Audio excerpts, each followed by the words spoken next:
Assalamualaikum warahmatullahi wabarakatuh. Perkenalkan, saya dari kelompok 5 yang akan menjelaskan perekayasaan pelaporan keuangan.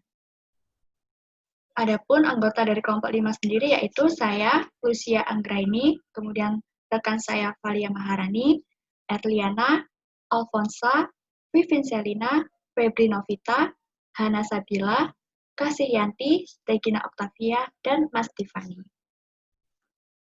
Langsung saja kita masuk ke slide yang pertama, yaitu pengertian. Nah, apa sih pengertian dari pelaporan keuangan? Jadi, pelaporan keuangan adalah suatu struktur maupun proses dalam akuntansi yang menjelaskan bagaimana sebuah informasi keuangan disajikan dan dilaporkan untuk mencapai suatu tujuan ekonomis sebuah entitas bisnis. Sedangkan proses akuntansi yaitu suatu mekanisme yang menjelaskan proses dari pihak-pihak yang terlibat dalam pelaporan akuntansi dan saling berinteraksi satu sama lain hingga menghasilkan informasi keuangan yang disajikan berupa laporan keuangan. Nah, lalu bagaimana dengan perekayasaan akuntansi? Jadi, perekayasaan akuntansi yaitu proses pemikiran yang logis dan objektif untuk membangun suatu struktur dan mekanisme pelaporan keuangan dalam suatu negara untuk menunjang tercapainya tujuan. Nah, lalu bagaimana dengan alur cerita proses perekayasaan pelaporan keuangan? Jadi, alur proses perekayasaan pelaporan keuangan yang pertama yaitu tujuan negara dijabarkan dalam tujuan pelaporan keuangan. Nah, nantinya akan diharapkan pencapaian tujuan akuntansi yang dapat membantu tercapainya tujuan suatu negara. Lalu langkah yang kedua yaitu pertanyaan perekayasaan melibatkan pertimbangan dan pemilihan berbagai gagasan untuk menjamin agar tujuan pelaporan tercapai. Nah, adapun pertanyaan perekayasaan itu melibatkan tadi pertimbangan dan pemilihan gagasan tentang ideologi, filosofi, paradigma, dan konsep dasar untuk menjamin agar tujuan pelaporan itu tercapai. Nah, gagasan yang dipilih tentunya adalah gagasan yang cocok dengan lingkungan yang diterapkannya akuntansi agar hasil perekayasaan menjadi efektif sebagai alat. Kemudian, proses yang ketiga yaitu konsep yang dijalankan harus sesuai dengan standar akuntansi dan acuan lainnya sehingga membentuk PABU. Nah, PABU itu singkatan dari prinsip akuntansi berterima umum. Lalu proses yang keempat yaitu hasil dari perekayasaan pelaporan keuangan itu akan diberitakan melalui media informasi. Nah, hal ini agar mudah dimengerti oleh para pemakai informasi laporan keuangan. Nah, para pemakai informasi laporan keuangan kan ada yang pihak internal dan pihak eksternal. Seperti itu. Nah, selanjutnya akan dijelaskan oleh rekan saya. Terima kasih. Menutup. Alfonsa, jangan lupa di crop ya nanti. Jangan dimasukkan.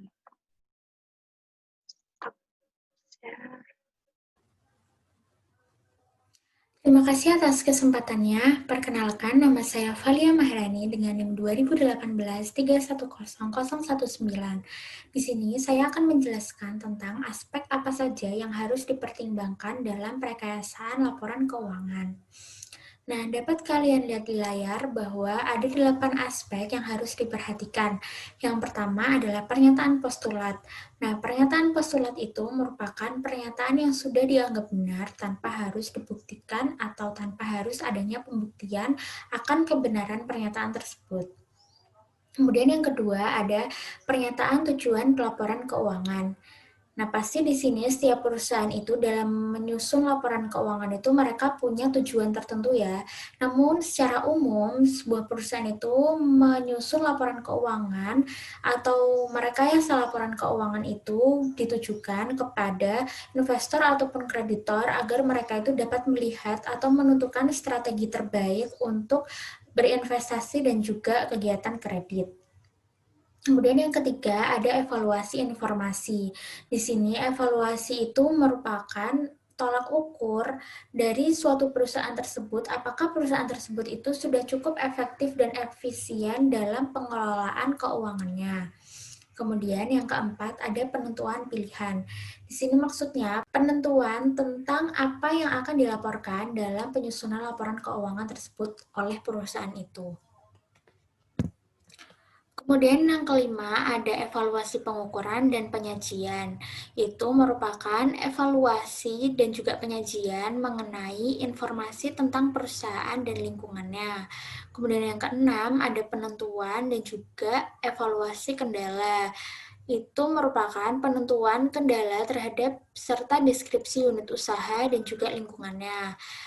Kemudian yang ketujuh ada pengembangan dan penyusunan pernyataan. Di sini merupakan pengembangan serta penyusunan pernyataan itu dituangkan dalam bentuk dokumen yang resmi yang menjadi pedoman dalam menyusun standar akuntansi. Kemudian yang kedelapan ada perancang bangunan khusus dan sistem informasi akuntansi.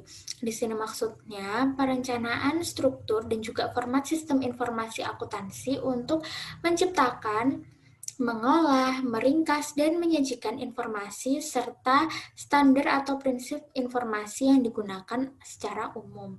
Baik, terima kasih. Sekian penjelasan dari saya. Selanjutnya akan dijelaskan oleh rekan saya. Baik, sebelumnya terima kasih atas kesempatannya. Perkenalkan, nama saya Erliana Jenti Putri dengan NIM 2018-310056. Di sini saya akan menjelaskan mengenai 3 pengertian yang dibedakan tetapi saling berhubungan. Apa saja 3 pengertian itu? Yang pertama ada prinsip akuntansi. Apa sih prinsip akuntansi itu?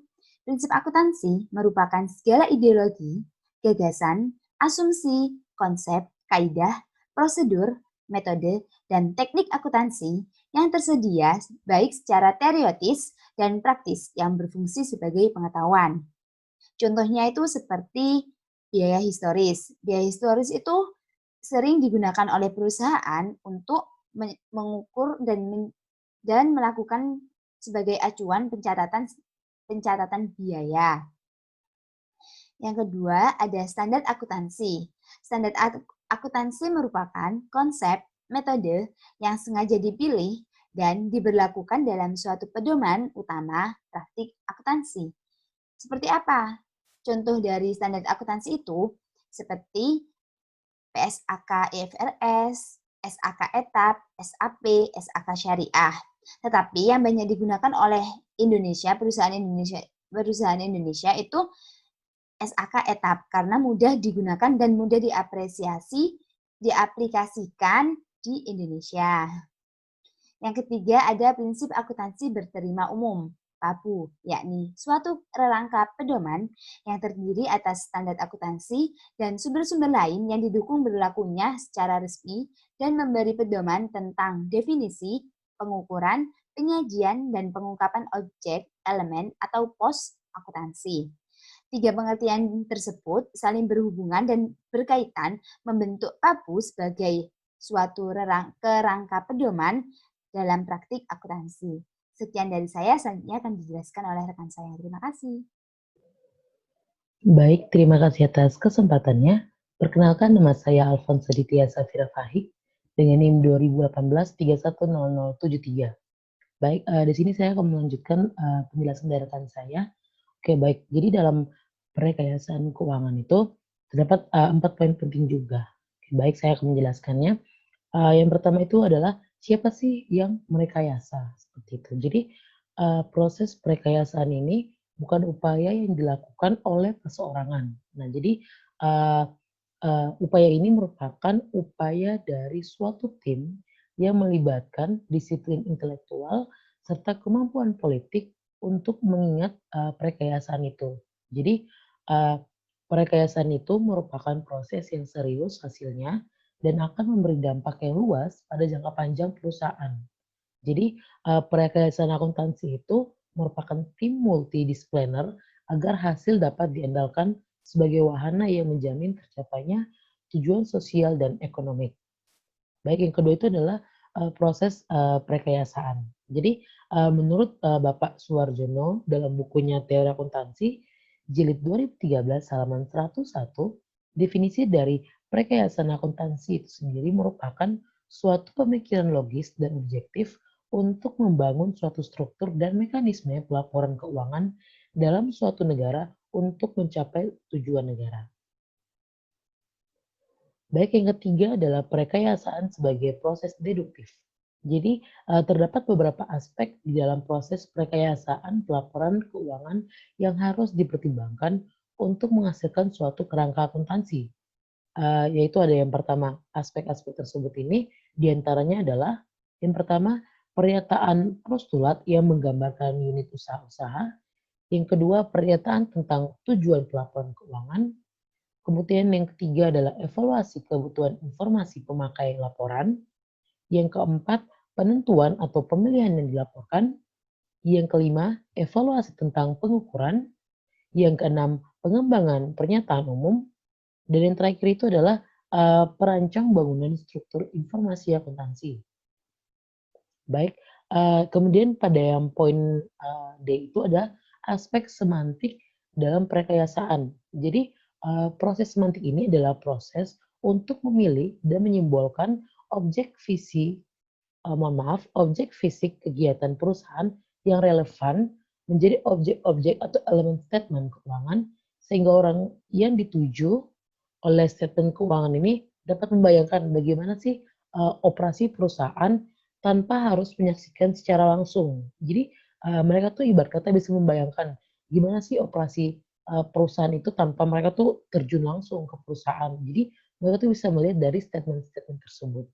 Nah, kemudian elemen-elemen atau objek statement keuangan dapat dipandang sebagai simbol kegiatan operasi perusahaan.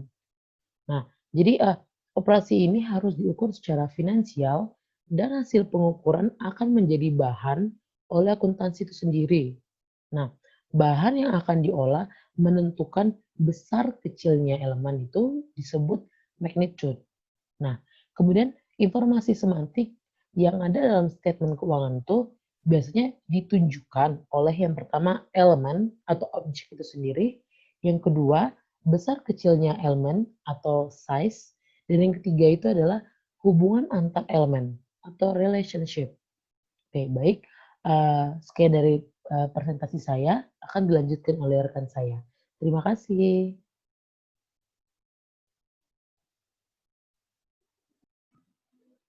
Baik, terima kasih atas kesempatannya. Di sini saya Vivin Sarina, NIM 085, akan melanjutkan presentasi dari rekan saya. Nah, ini salah satu model yang banyak dikenal saat ini adalah rangka konseptual yang dikembangkan oleh First Accounting Standard Board. Nah, ini memuat 4 komponen penting, yakni yang pertama ada tujuan pelaporan keuangan, yang kedua ada kriteria kualitas informasi, yang ketiga ada elemen-elemen statement keuangan, dan yang keempat ada pengukuran dan pengakuan. Nah, 4 elemen tersebut membentuk satu kesatuan yang dituangkan ke dalam satu dokumen resmi, yakni Statement of Financial Accounting Concept. Nah, Statement of Financial Accounting Concept ini ada 7.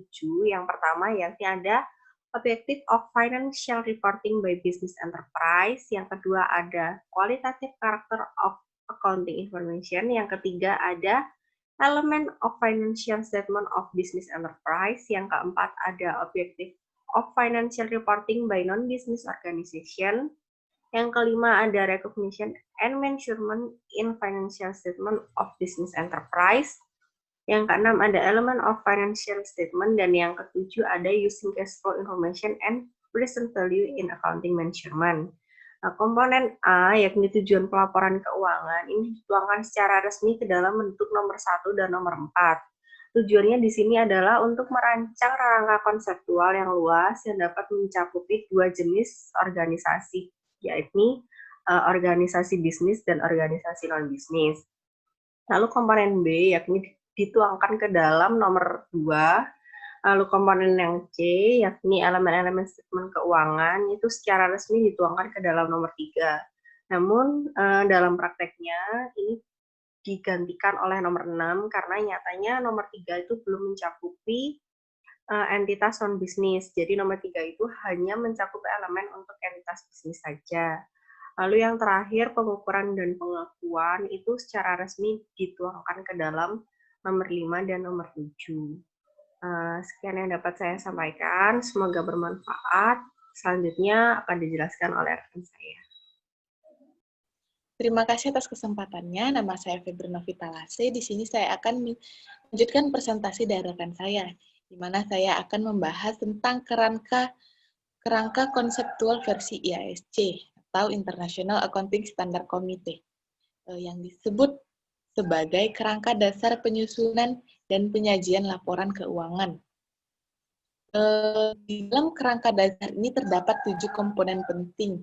Yang pertama, the Objective of Financial Statement, yang mengidentifikasi tujuan dan sasaran yang diharapkan dari akuntansi keuangan. Yang kedua, ada underlying assumption, yaitu asumsi-asumsi seperti going concern, economic quantity, monetary unit, dan periodically.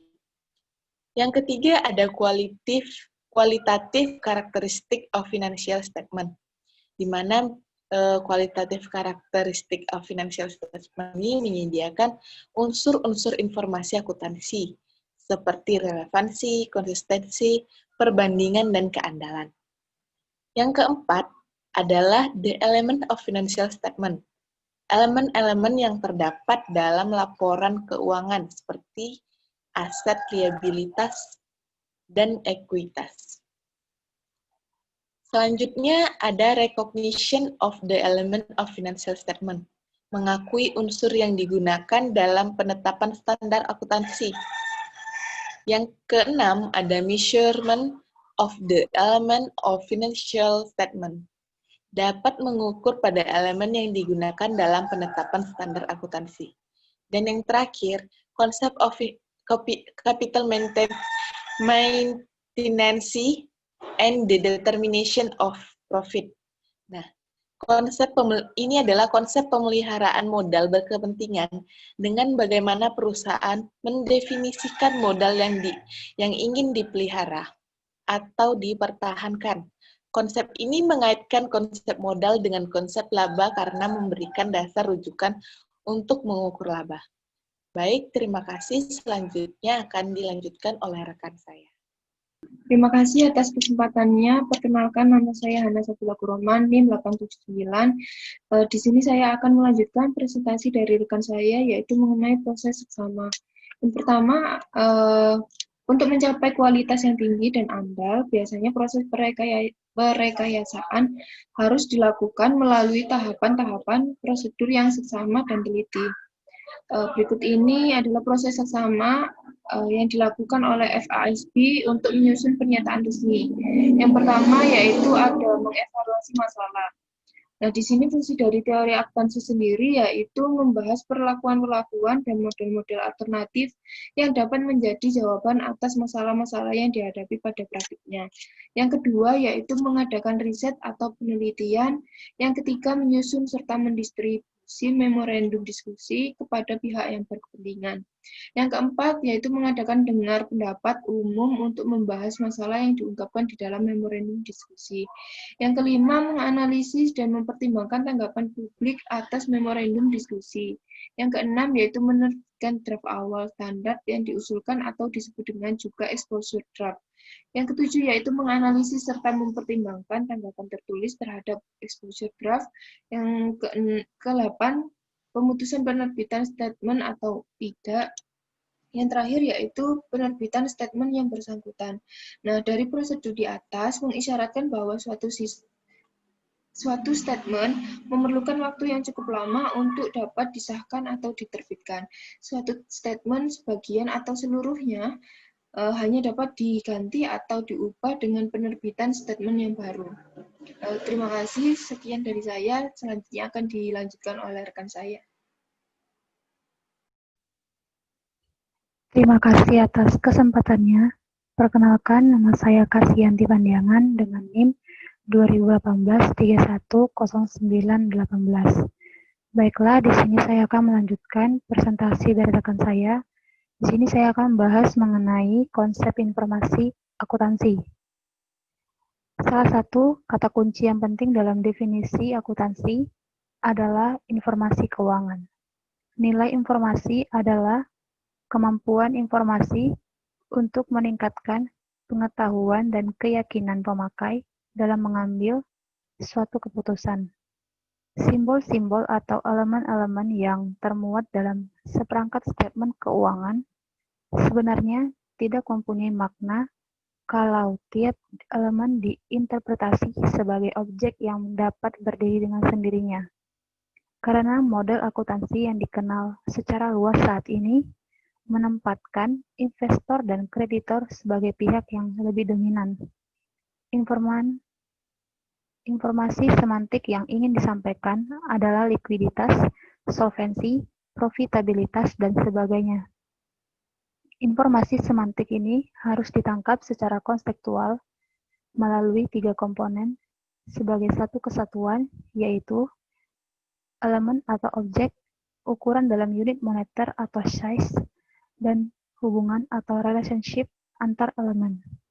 Hubungan harus dikenali tidak hanya secara vertikal atau intraperioda, tetapi juga secara horizontal atau interperioda, bahkan antar perusahaan. Dalam konteks akuntansi, cost merupakan ukuran atau size elemen statement keuangan. Berbagai hubungan yang menunjukkan informasi semantik dapat dinyatakan dalam bentuk rasio keuangan. Gabungan antara elemen, ukuran, dan hubungan akan menghasilkan makna bila diinterpretasi atas dasar prinsip akuntansi berterima umum. Lalu, pada prinsip akuntansi berterima umum atau yang sering disebut dengan PABU, itu terdapat tiga hal. Yang pertama, yaitu kerangka konseptual harus dijabarkan dalam bentuk standar akuntansi atau accounting standard sebagai pedoman operasional pelaporan di tingkat perusahaan. Yang kedua, yaitu diperlukan kerangka pedoman yang lebih dari sekedar standar akuntansi untuk menentukan kewajiban penyajian statement keuangan. Dan yang terakhir yaitu PABU merupakan rangka pedoman, a framework of goodness, yang membatasi sumber-sumber prinsip akuntansi yang layak dianut berdasarkan keautoritarifannya. Dan ada beberapa versi PABU, yaitu yang pertama, Accounting Principle Board atau APB, dan yang kedua yaitu Stephen Rubin, _SAS nomor 43, dan yang ketiga Douglas Sauter, _SAS nomor 69, dan yang terakhir yaitu Standar Profesional Akuntan Publik atau SPAP. Sekian dari saya. Apabila ada kesalahan, saya mohon maaf. Sekian dan terima kasih. Baik, sebelumnya terima kasih atas kesempatannya. Perkenalkan, nama saya Regina Octavia Eka Kristiani dengan NIM 2018-310937. Di sini saya akan melanjutkan presentasi dari rekan saya, dan di sini saya akan menjelaskan mengenai struktur akuntansi. Dalam struktur akuntansi sendiri memiliki pengertian, yaitu menggambarkan mekanisme pelaporan keuangan yang menghubungkan perkayasaan dan praktik akuntansi.